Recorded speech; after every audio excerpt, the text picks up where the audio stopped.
sunrise and sunset, promise and fulfillment, birth and death. The whole drama of life is written in the sands of time. We present a new series of radio programs, The Clock.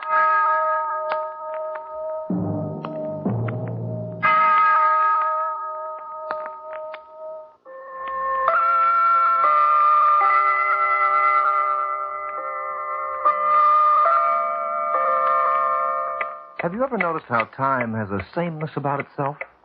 Each hour you receive in life is guaranteed to be of uniform quantity, although its quality depends to a large extent on you. The life we live has a sameness about it, too. Doing the same things every day may have its duller moments, but we are often compensated by the security it affords. And sometimes, when the monotony is broken, we'd give the world to have it back again.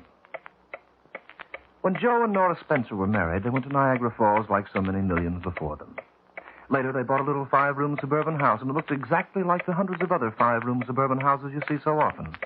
As a matter of fact, life itself was a carbon copy to Joe and Nora Spencer, a carbon copy they believed in and were happy with, until they discovered that their life was destined to have a new and an original twist.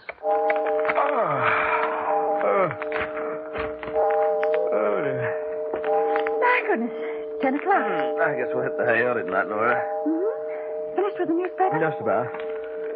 Sure. Looks like we have a nice day tomorrow. Mostly sunny, it says, with moderate west to southwest winds. Oh, Joe, did I tell you the Howards are coming over tomorrow night? Oh, you didn't have to tell me. Tomorrow's Monday, isn't it? Oh, that's right. Monday, the Howards. Tuesday, Bill Pepper and his wife. Wednesday, the movie. You make it sound like a routine. Well, it's a routine, more or less. Do you mind it? You know I don't. Sometimes I wonder if the life we lead is a little too dull for you. Funny, I've thought of the same thing about you. I'm very happy, Joe. You know that. Oh, sure, I know. And I wouldn't want anything to change it. Nothing ever will. I wish I were sure of that. I wish I were sure that you and I and this house would go on forever, just as we are. Hey, what's got into you tonight? I don't know. I guess I'm so happy I'm just looking for trouble. Well, you'd better cut it out or you'll get spanked. How about it? We hit the hay? All right. You go ahead. I'll put the lights out. Hey, what's that? What? Well, there's a cab just stopped in front of the door. Uh-huh. Someone's getting out. Why, it looks like Amy Gibbs. Your cousin? What on earth is she doing here? The last I heard, she was living in Wisconsin. It's a funny time to make a call. Oh, she's coming up the walk, Joe. I'll let her in.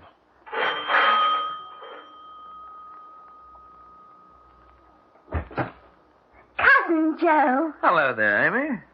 Come in. Amy, darling. Oh, Cousin Nora. My goodness, it's nice to see you both. What are you doing so far away from home? Didn't you get my letter? Why, no, we didn't. Oh, dear, maybe I sent it to the wrong address. That's why you're so surprised to see me. I've come to New York to get a job. Really? I've been living all alone, you know, ever since Mother died. I decided that Wisconsin was a little too small for me, and New York would be so much more exciting. Well, you'll find it a lot more crowded anyway. I found that out already, Cousin Joe.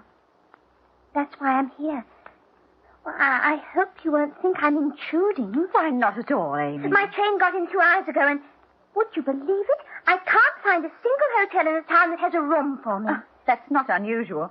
The hotels are very crowded these days. I checked my bags at the station, and then I remembered about Cousin Joe and Cousin Nora, and wondered if they'd mind putting up with poor little me for just one night. Why, of course not, Amy. Well, no, we've got an extra room upstairs. Oh, that's sweet of you both. I'm sure I can get a hotel room tomorrow, and I'll try not to get in the way. Well, you just forget about getting in our way, Amy. You're welcome here, and you ought to know it. I'll fix the room up for you right away. I'm sorry I didn't bring my overnight bag. I haven't even got a toothbrush. I can give you a nightgown, anything else you need. Oh, no, I think I'd better go back to the station and get my overnight bag. Oh, have you got any small bills, Cousin Joe? My smallest is a 20, and I couldn't get back to the cab driver. All right, let's see. Yes. Oh, will 4 singles do? Oh, that's just perfect. And as long as I'm at it, I may as well bring all my luggage up here. You never know when things are misplaced in these public lockers. Sure. Oh, don't wait up for me now. Just leave the key under the mat. I'll be back in an hour or so. And thanks again, Cousin Nora. Thanks loads.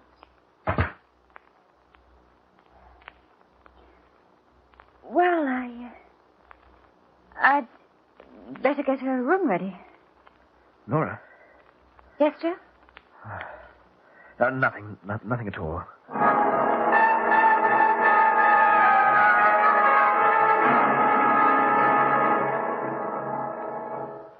Oh, good morning, Nora. Good morning, dear.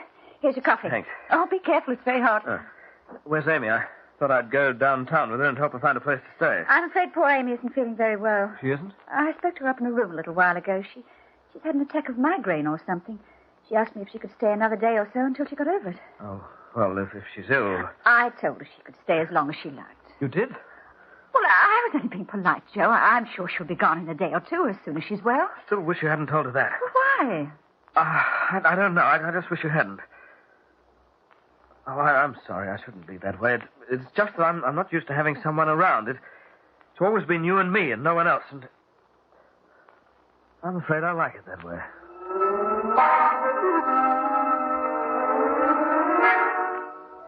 How do you feel, Amy? Much better, Cousin Nora. I'll be out of bed very soon. You and Cousin Joe have both been so good to me. No, it's the least we could do. And don't think I'll ever forget it either. I never will. Well, I'll leave you now. I've got some work to do downstairs. All right, Cousin Nora. And I'll have my lunch in bed again today. Really, Cousin Nora, I've tried so hard to find a job. But I just can't seem to get one that suits me. And as far as apartments are concerned, they're impossible to get. Oh, and you wouldn't want poor little me to live in a furnished room, would you? It's so much nicer here. I guess one of us should speak to her, Joe. Well, it's kind of hard to ask her to leave. But she makes no attempt to find a place of her own. And, well, you know we can't afford to support her here indefinitely. She's borrowed over $100 from you already. Well, yes, that's right. And she hasn't even tried to find a job. Oh, I hate to ask her, but we have to. She's simply got to give us a definite date about leaving. Well, I'll talk to her myself, Nora, tonight.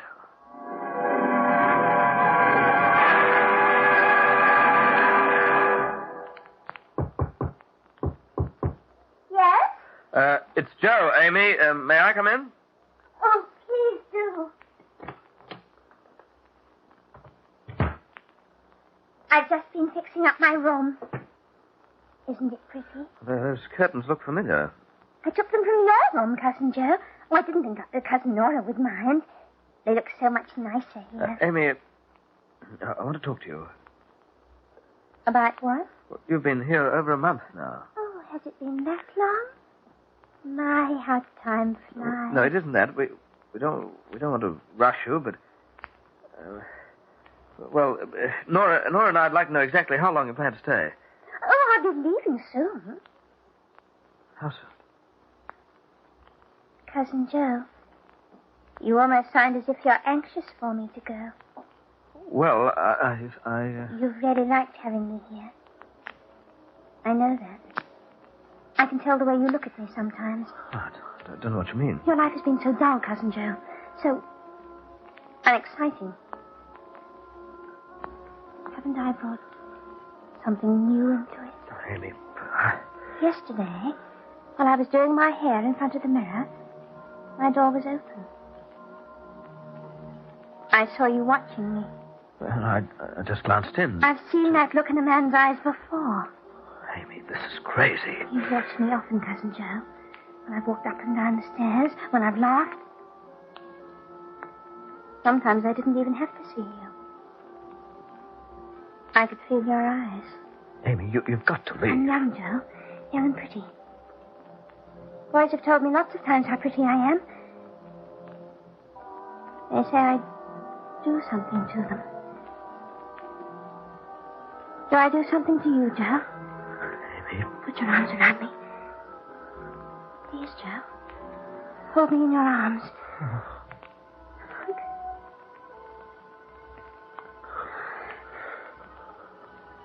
Now, tell me to leave and I'll go.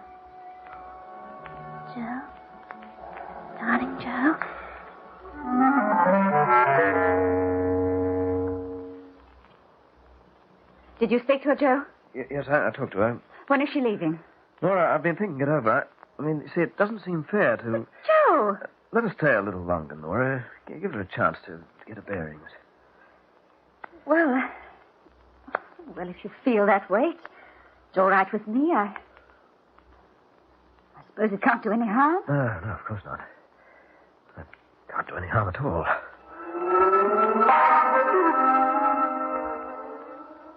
Amy, what are you doing with that dress on? It needs taking in at the seams. But that's my dress. It's the one I bought for Easter. Is it now? I didn't know. I just thought I'd borrow it. I'm so sick and tired of wearing the same old clothes. You had no right to go into my closet. But Cousin Nora... I was given permission. By whom? Cousin Joe. Joe? He said you wouldn't mind. Do you mind, Cousin Nora? Oh, no. No, I guess I don't mind. Here's my wash, Cousin Nora. Your wash? Please be careful what you do to the slips. They're silk, you know. Are you asking me? No, Cousin Nora, I'm not asking you. I'm telling you. This house is a mess. Cousin Nora, if you can't handle the work yourself, you might at least get a maid. My room hasn't been straightened out all morning. Really, it's a disgrace. Amy? Yes? Would you please come out here for a moment? I'm doing my nails. Come in here if you want to speak to me. I brought your suitcases up from the cellar. You have? What for? You're leaving, Amy. I'm what? You're leaving this house. Oh, don't be silly, Cousin Nora. I've stood for a great deal from you, Amy. I don't know why I have, but now I'm through. I can tell you why you stood for me, Cousin Nora. I'm not interested in what... You were afraid to force a showdown. Afraid? You've taken my orders like a servant girl because you didn't want to raise an issue. That's a lie. You know what's been going on around here. And you also know that if Joe had to make a choice, you might be out in the cold.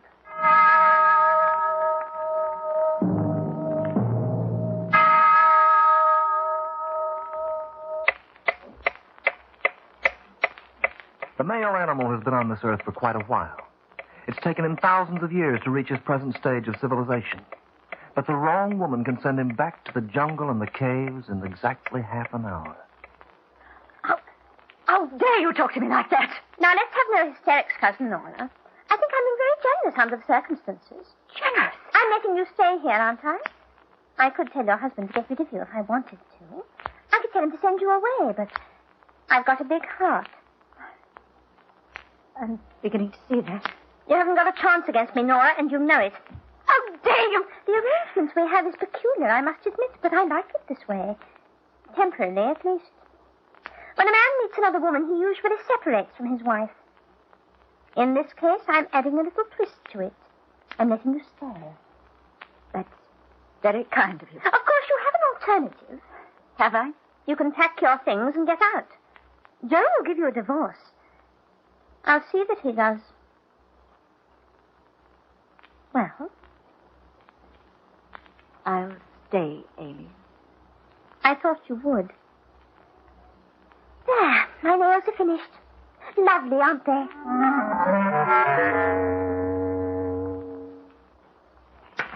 Here's your paper, Joe. Oh, thanks, Nora.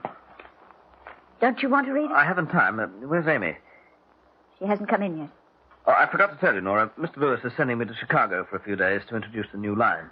Oh. I should be home by Thursday. You don't mind, do you? Amy will be here to keep you company. Well, that must be Amy now. Is that you, Amy? Yes, Cousin Joe. No, we were worried about you. Oh, were you? I'm sorry. The picture was a long one, and I did some shopping later. Well, I'd better get packed. My train leaves in an hour. Are you going away, Joe? Just for a few days, Amy. Business. I wish I didn't have to.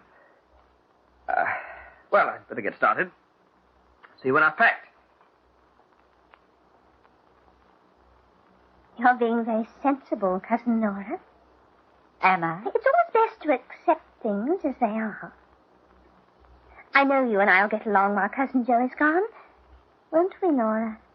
Oh, yes, Amy. We'll get along. Just fine.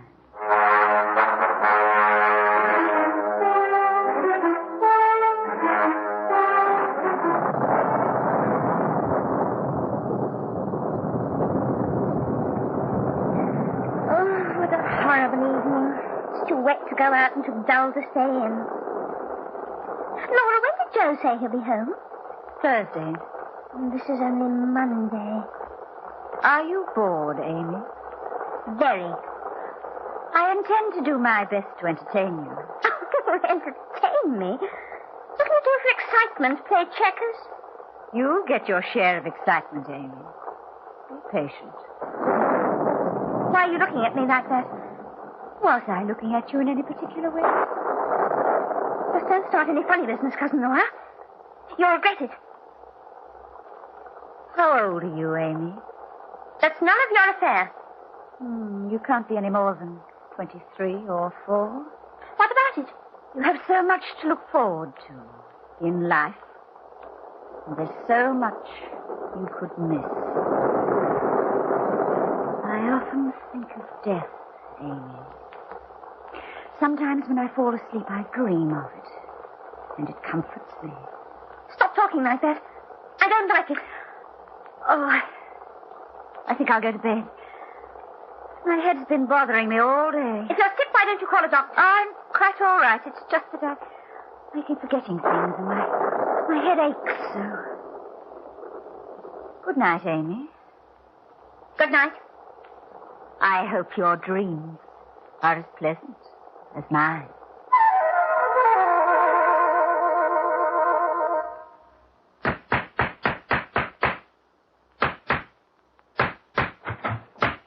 Cousin Nora? Yes, Amy? Why are you down in the cellar? What's all that hammering about? I'm sorry if I disturbed you. What are you doing with those strips of wood? Just putting them together. Do you want to help? You'd better do your carpentry yourself. You're so much stronger than I am. What's this paper on the floor? Paper? Oh, it's a blueprint. Is this what you're making, a wash tub? Does it look like a wash tub? Wooden wash tubs aren't very practical, Cousin Nora. And anyway, by the shape of this diagram, it might easily turn out to be a... Of what, Amy?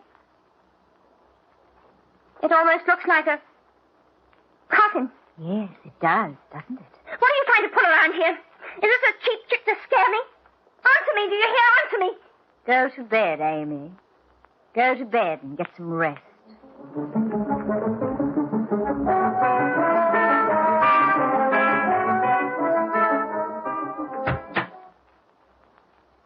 Amy, I've brought your dinner. Put the tray on that table and get out. Very well. Now leave me alone. Well? What are you standing there for?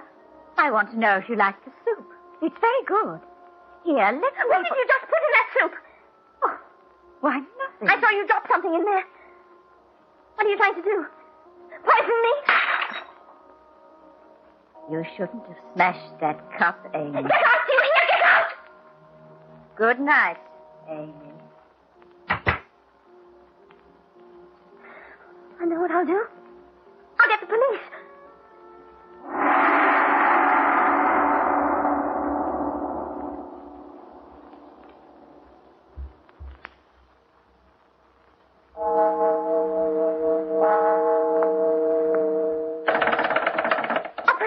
Operator! Who are you calling at this time of night, Amy?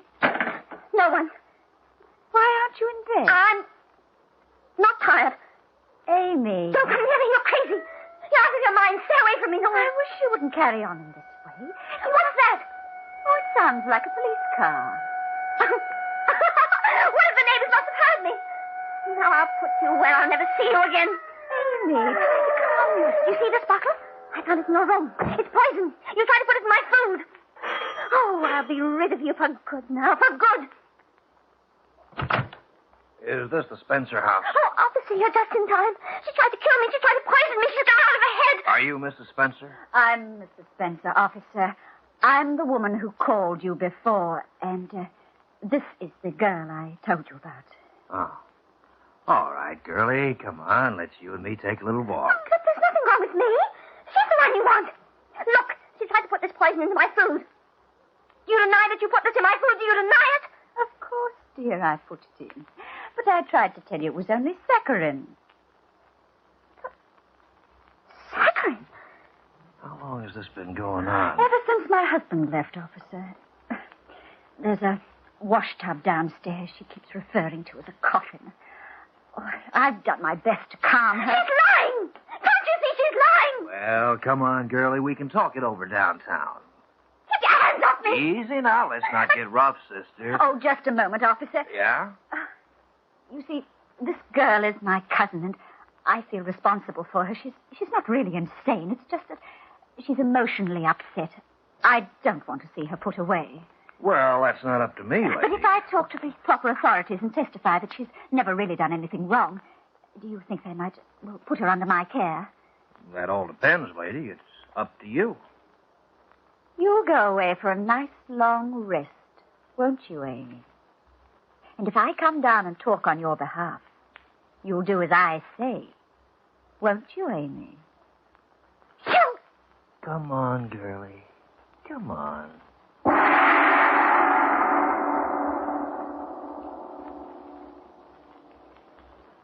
Nora, I'm glad Amy's gone.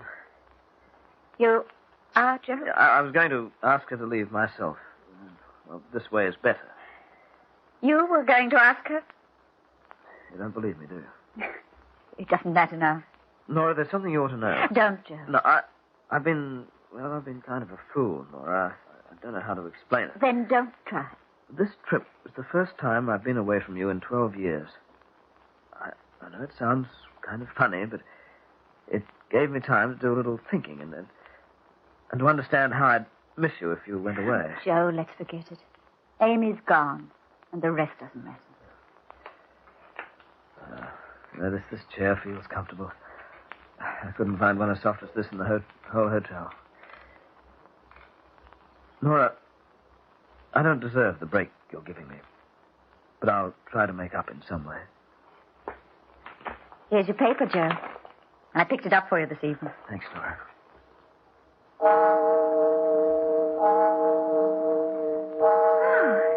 It's 10 o'clock. Yeah. Guess we'll hit the hay early tonight, huh? Yeah. Looks like we'll have a nice day tomorrow. Mostly sunny, it says, with moderate west to southwest winds.